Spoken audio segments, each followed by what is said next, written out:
My name is Deanna Wolf, and welcome to Trust Fundraising Q&A here on the Trust Fundraising Hub, and on LinkedIn, and on the Twitter, which is Trust Fundraise. You can get a hold of us on either one of those. On LinkedIn, it's through our Money Tree fundraising page, and through Twitter, it is hashtag Trust Fundraise, and you should be able to find all of the resources there. I am going to start off today because I'm running a little bit late. Today is, please feel free in the link below to list any questions that you have, and if they do come in, I will be more than happy to answer them. In the meantime, we didn't get a list of questions today for this session, so I've gone through Trust Fundraising Hub and a few other things and seen some of the questions that have been coming up lately, and so I'm going to answer those. We're here every week at 12:15. The third Thursday. It's going to be one of those weeks, I think. The third Thursday of every week, of every month. And I'm happy to answer any of the questions you have, either throughout Trust Fundraising, on Trust Fundraising, or anything that's related to it specifically. So one of the first questions that came up this month since our last session was, someone was asking about tips on how to show directors the true time it takes to do trust fundraising. One of the things I've found, we've done this recently when we're working with our clients, so that we have a really good sense of how long it will take. Do an audit of your activities over about a month or two, and just be really, really close of, I'm spending half an hour on this, and then I'm spending the same activity, I'm doing another half an hour the next day, and find out cumulatively how long it takes you to do the activities that you do. Just do a normal week, the kinds of things you normally do, add them up, and that will tell you approximately how long it takes to do a single application, or small applications take about this long, medium-sized applications take about this long. It takes me about 3 weeks to get all the information I need from our operations teams, and I'm just throwing times in here. So find the time that works for you. And then go and make a list of those. That's also going to give you a really good sense of what is accomplishable within your team, and whether you need more resource, or whether you need more time, or whether the people that you're working with need to give you the information in a more timely way. That's going to link directly to the amount of money you can bring in. If they're expecting you to write 30 applications in the space of a month, and they're all big ones, like for some of the larger funders, that may not be possible with a team of one who's also doing a lot of other things, and stewardship, and reports, and finding out other information, especially depending on the number of hours you're working a week. So this is going to give you a really good sense. Won't take you very long. Just keep a piece of paper on the side of the desk and keep writing down that answers. It will become apparent for what the times are in your organization. There are some consistencies across organizations, how long it takes to do an application, but it will depend on how prepared you are, whether you've got a case for support that's already ready so you can just keep going, or anything like that. So that's, I think, a good way that you can do that. And also, because you've done it as an audit, it's an actual amount of time that you're taking, and that will help you. Another question we had was creative ways to reach trusts and foundations. There's lots of different ways to reach trusts and foundations, but they're not individuals. They're not individuals the way, sorry, my glasses are going crooked. They're not individuals the way major donors are, or the way community or events are, where you can be really creative in the production of the materials that you're sending to them. A lot of them are very, very clear and very prescriptive of how they want the information delivered to them, because they're trying to make sure that they have consistency across the applications coming in. So when they're evaluating who they're giving money to, they're comparing oranges with oranges, even though it's different trusts. They've got the same kinds of answers for the same kinds of points that they're looking to achieve with their own objectives. So when you're being creative, you don't want to send them a huge scrapbook unless they're allowing that. You need to follow the guidelines that they give you. If they say 2 pages and this is the font, it's 2 pages and this is the font. If they say, please do it in black, do it in black, type on white paper, or white tape on black paper, if the case may be. If they say no photographs, don't put in photographs. Follow their instructions. And remember, though, that although they are people the same way you would work with major donors or with community groups or with event or for an event. They are still much more structured. You don't get to talk to them necessarily. Sometimes you do, a lot of times you don't. So you need to make sure that you are really clear in what you say and you're really clear in the information that you're presenting. You're not making them dig for that information and having to go 7 other places. If they've got 1,000 applications to look through, they're not going to want to also look through and try and decipher through your application what's going on. Keep in mind too that if they're looking through that many applications, as somebody who wears glasses all the time, at the end of the day, after reading, my eyes are absolutely exhausted. So don't use tiny print, and don't use colors that could be difficult to see on a page. Remember, those trustees are volunteers often, except if they're with the larger funders, and so you can invite them, and a lot of times I think funders like to be invited to events, but the chances are they're not going to come. So if you're not getting a lot of people and you're really worried that you're not getting a lot of people coming to an event for funders, for trustees, don't worry about it too much. That's not how they like to be approached. And often there's 10,000 funders out there. The charity, grant giving charities don't necessarily get worried if they're not coming to you. A lot of them have their own jobs. A lot of them are doing this in their spare time, in their evenings. They've got other things that are going on. I've been a trustee before. It takes some time to do the extra work that's involved with it. So if you're going to be creative within the guidelines that they give. Maybe be very creative in the way you choose the wording that you're using and the synonyms you're using and the way you're presenting the information, but do it within the guidelines that they have. Another point that came up was on fundraising strategy. And it was just, someone was looking at, how do I write it? What's involved with it? When do you need it? And what is it? Strategy is a fundraising strategy, particularly.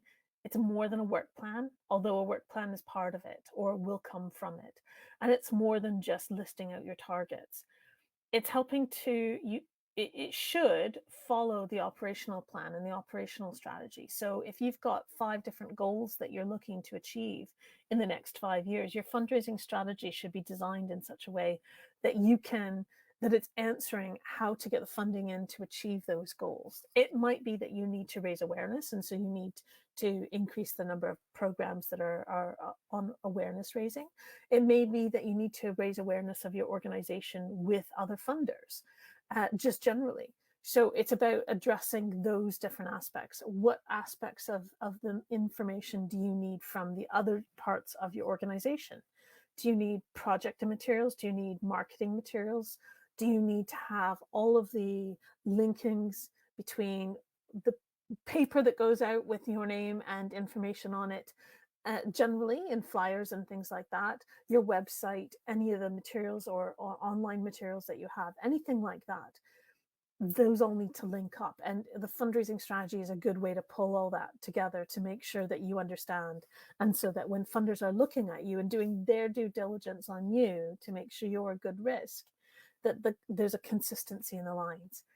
It also helps you to make a division of focus by income stream. So it's not necessarily, if you're only one income stream, then it's going to be, how are you doing it? And it's going to be much more of a work plan. But if you've got multiple income streams, it will very much be about where the focus is going to be. Are you going to be building up the fundraising team? Are you going to be focusing very much on increasing amounts of money or decreasing and reaching what targets? And how are you going to do that? It does need to be in line with your actual prospect pool, though. So if your fundraising strategy says that you're going to double your income, find out first if it's possible to double your income. A fundraising strategy isn't like a sales target in that, we're going to set them high and you just have to reach them.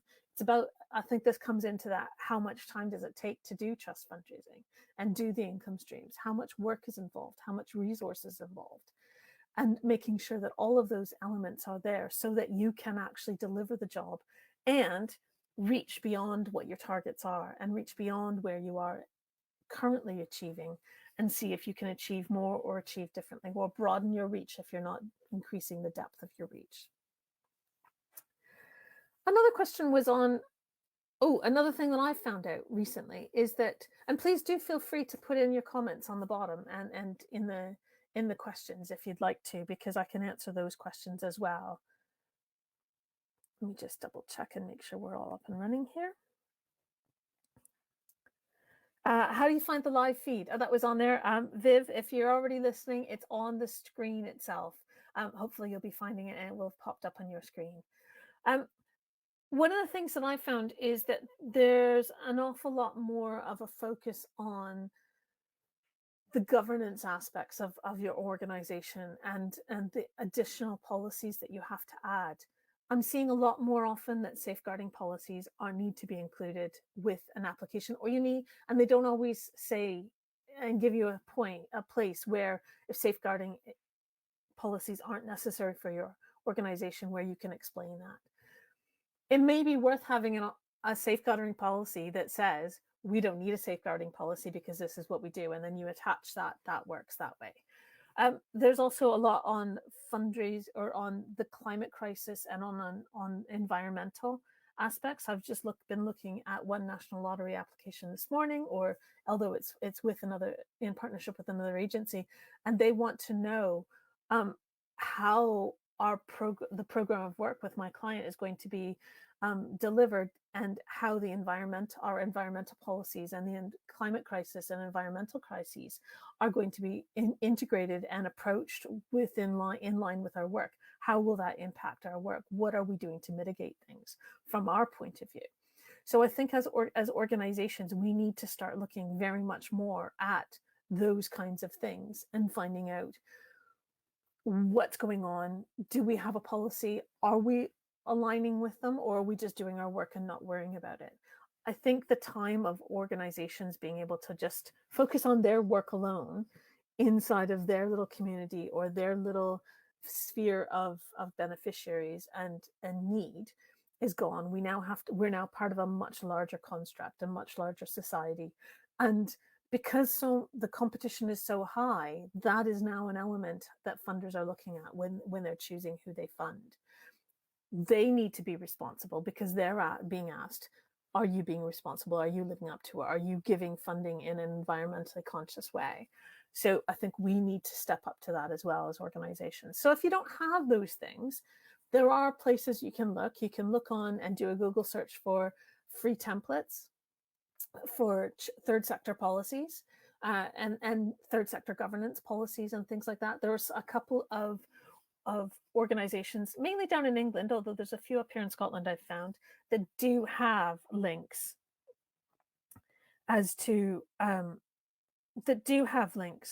with regard to how to do a policy. Don't just copy someone else's policy. Make sure that if you're taking elements of someone else's policy that you're borrowing or that you're looking at, that you make sure that it is appropriate for your organization and it is what you are actually doing, in case they check, because periodically people get checked and get audited on these things, and funders will want to have proof that you're actually living up to what you're saying you're doing. So I think on the governance side, we all need to make sure we've got our policies and they're up to date and they're working. Make sure you've got policies that are appropriate for you.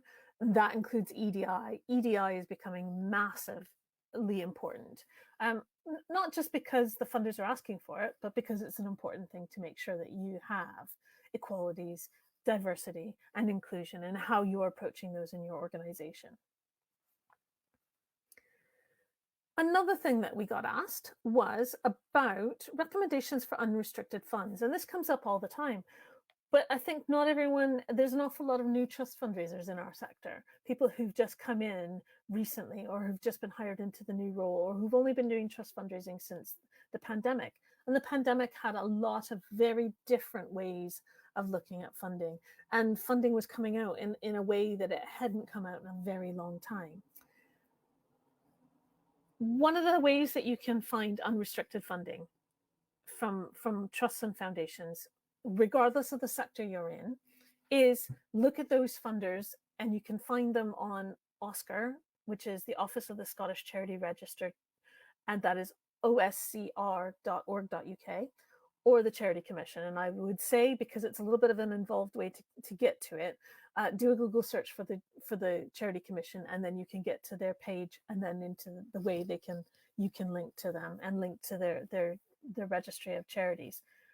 One of the types of funding that charities can do is a category called general. So really what you're wanting to look at is those charities that say general. They give out smaller amounts of money, maybe up to £2,000 in a go, maybe a lot less, and go and approach them. Look for things, have a look at them, see if they give in areas where local to you. They've given to other funds, other charities, especially, and you can find this information out often in their accounts. They'll give you, most of them will give you a list of who they've given to in the last year or the last 2 years and how much they've given. Charities that you've got that have given out to similar causes, such as yourself or your organization, ones that give generally or in your local area, or it's just worth writing them and asking them, because you never know. And if it's worth putting a two-page proposal together about general activities that you do as an organization, your general activities, your general cause, who you are, why you are, who you're helping, those kinds of things, and a budget of how much you're looking for, how much you need to raise every year. So you give them a sense of how much you need, not how much you want, how much you need, and ask them if they'll contribute. I would say 9 times out of 10, they're probably going to say no, especially if it's cold. However, that one time gets you a new funder. And if you continue to do this, and it's really just costing you the amount of money of a stamp and a little bit of time to make sure that you are tailoring your application to whatever information you do have about the charity. So it's not a mail merge program, but you can use and work efficiently by having a template proposal that you can work off of. Make sure that if they don't give in the same amount or same area or same locality or same sector as you, make sure your ask is in line with the kinds of donations that they do give out. So don't ask for £10,000 when they give out in total £10,000. And then just send them off. It becomes a rolling program. And these are often charities that you can approach year after year. There's a minimal amount of stewardship, but you do have to send an update to them once a year. It's a courtesy. I would often put in a courtesy of an update and an ask for the next year, saying, this is what we've done, this is what we're planning to do, this is, if you can give us another donation, that would be wonderful. And keep them up to date on how things are going. And that's how you build a prospect pool of small, unrestricted grants. The important thing is, when these grants come in, you work out with your finance team or whoever's processing and coming in, that you get the coding right so that goes into unrestricted income. If you're talking about things generally rather than individual projects or tailoring your income asks to individual projects, you want to make sure that the income is recorded properly so it's used properly. I hope that helps. I'm not seeing any other questions, so please do feel free to get in touch if you do have any questions, even simpler ones. There's lots of people out there who are learning how to do trust fundraising on the fly, and because there's no resources for them. So this is one of the tools they use. We did get asked, and there was a question this morning, I think, about specific locations or specific resources for Scottish trusts and where you go to find funding. Scottish Trusts we have our own regulatory body up here. For those who don't know, I'm based in Scotland. We have our own charity regulatory body up here, and that is the Office of the Scottish Charity Regulator. That is oscr.org.uk, and it has a search function. It has an advanced search function as well, and you can look at things that way. They tend to just be, there's not a huge amount of information, and the accounts are not always linked directly through it. Sometimes the accounts are linked through Charities House. OSCAR also has a tendency to redact a lot of information based on initial GDPR formatting. So that's I think being looked at. But depending on where the accounts are, if they're at Charities House, you get the full accounts, or sorry, Companies House. If they're linked through OSCAR, then often they won't have all the information. Another place is SCVO's Funding Scotland, and there is it's sometimes free, sometimes you have to pay to access it, but that is often there's a little bit more information, including addresses and phone numbers and who to get in contact with them and about how much they've given out. So it's a shortcut, the same way any of the other research databases are. Foundation Scotland is another option. A lot of the income, and there are a number of income streams and a number of funding opportunities that are listed through Foundation Scotland. However, Foundation Scotland, like many of the other community foundation groups, do have a tendency to have their own rules about income levels, who can apply and who can't. Some of the bigger trusts do come through them as well, so it's worth having a look. And then a Google search, do Funding Scotland, or find a charity that's up. If you're not based in Scotland, find a charity that's based up here and take a look at who they get their funding from. Alex has just asked, is it worth investing in a database such as Funds Online? And he finds it worth a subscription. Yes, it's worth investing in a database if you can. That's all right. And what I would say is have a really good look at all of the ones that are out there. If you do a search on Trust Fundraising Hub for research databases, you'll get a good list of all the different options that are out there. Not all the options are good for everyone. I would have a list when you go and you're looking at who you get a subscription with. I would have a list of what kinds of information are you looking for? What is the depth? Can you do a really good search? Does the search function work for you? The one that Alex has mentioned, I used to go with it when it was trustfundraising.org.uk. I'm a former public librarian and did research all the time. I loved it. It gave me all the information I knew. I could start to read between the lines of how the comments were written and how the information was written to find out who had what information, whether it was good, whether I actually had a chance. And then they went to Funds Online, and I find the user interface difficult to use. It doesn't give me the same results that I used to get with trustfundraising.org.uk. It's the same database. Other people I've spoken to think it's wonderful and find it very useful. So my opinion is my opinion for myself and how I use it. So please, if you can use it really well and you can get the access and the information you need, it's a good one.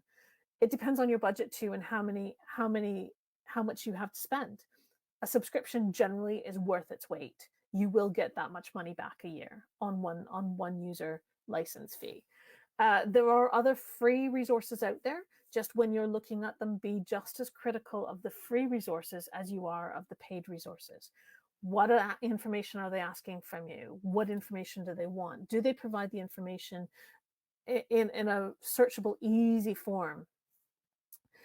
Yes, they do. And do all the sources provide previous beneficiaries? Some of them do, some of them don't. Some of them will tell you how to get access to who their previous beneficiaries are, a lot of which is listed in the accounts. I always use the databases as my first port of call rather than my last port of call. So I'll find a list, and I could get a long list of funders that I can go to. And then I use that to then go and investigate each one and find out if the charity or the fund or the income I'm looking to generate specifically fits their specific guidelines. Databases can go out of date quite quickly, so you want to make sure that they're updated.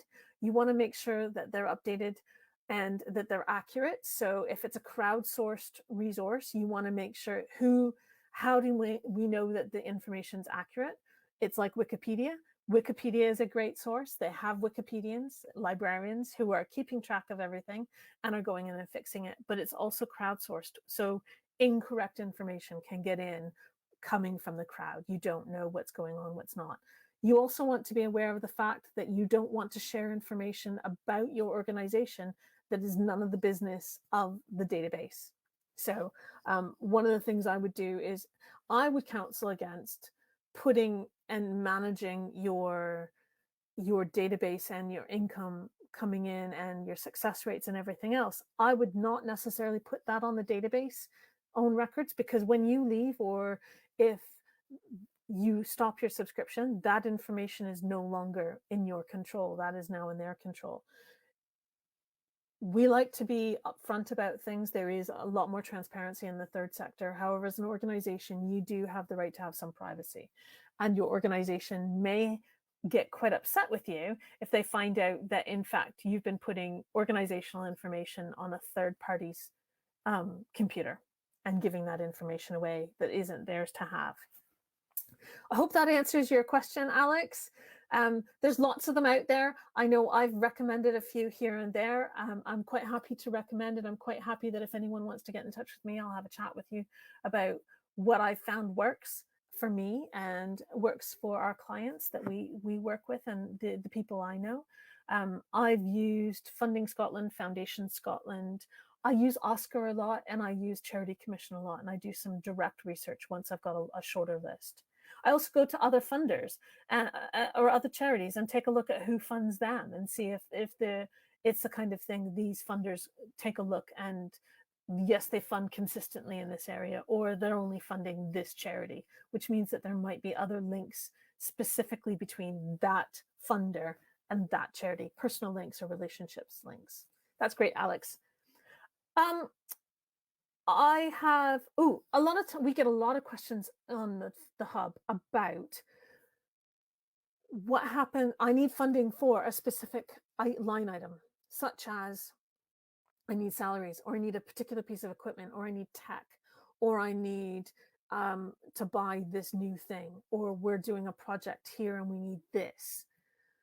My suggestion to you is find out, why do you need those things? And I'm not looking at this from a qualitative, is this important for you, and judgmental point of view, but why is it important for you to have it? What benefit will it be to your beneficiaries? Not what benefit will be to your charity, because as far as a lot of trusts and foundations are concerned, unless you've got a long-term relationship with them and they've built it up with you, the funders, the trusts and foundations that are out there are probably much more interested in what you're doing with your beneficiaries, because their goal is to help society and help the beneficiaries.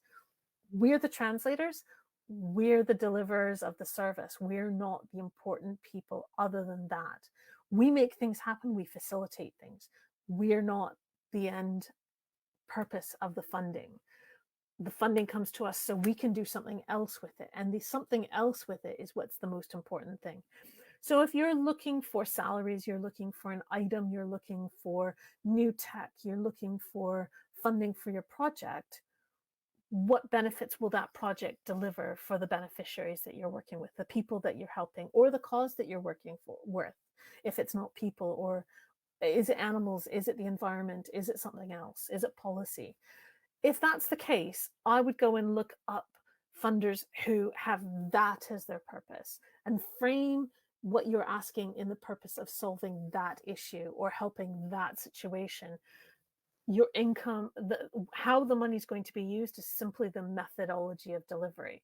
It's not the purpose of delivery. It's not the purpose for the funding.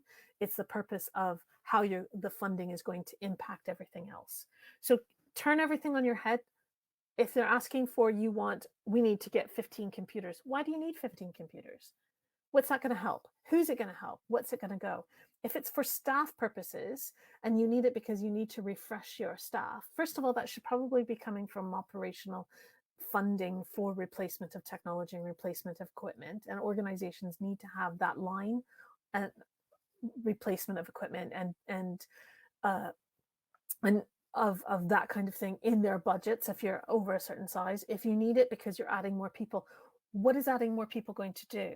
If you need to give that a better computer to one of your staff members, what does that staff member intend to do with it? Why is it important that that staff member is working for you and needs an efficient computer? Is it because they're going to be able to do more work that will help your beneficiaries? Because then what you want to do is fund the more work to do with your beneficiaries. The way you're making that happen is buying new computers and making sure that your staff are all efficient and effective. And then lastly, somebody was asking about it, is it a competitive market out there? I have to say, myself, and I've been talking with lots of colleagues that have been around in the industry for a long time. I've been doing this for about 20 years here and in the US. It's possibly the most competitive period that we've seen since in easily 20 years. All of Cook issues and GDPR issues aside, And the banking crisis of 2008 aside, and all the other issues aside, the cost of living crisis is coming on the back of the pandemic has really, really knocked everybody for a loop. So it is tough out there. Trusts are not a quick fix unless you've got a good resource and a good relationship with some long-term funders. They're not quick resources. They're long-term, steady. They're your pension. If we're going to put it in financial terms, they're more like your pension. You don't look at the ups and the downs on a daily basis because it's going to make you cry. What you're wanting to look at is are things stable enough and you're bringing enough trust income to handle the activities that are going on long term. It's definitely a long term activity. And on that note, I think it's time for us to end. We are going to be meeting here again, which is the next meeting will be the third Thursday of March. That's the 16th of March at 12:15. If you have any questions or you have any ideas or you have things that you'd like us to talk about or you suggestions of guests you think would be really good for us to have on board, please do get in touch. You can get in touch with me through Facebook. I tend to live on Facebook more. Beth, who is also with Money Tree Fundraising and runs Money Tree Fundraising, she tends to be on Twitter and LinkedIn more, but we do check. Keep in touch, let us know, and I wish you success in your fundraising for the next month. So please have a good week and a good month.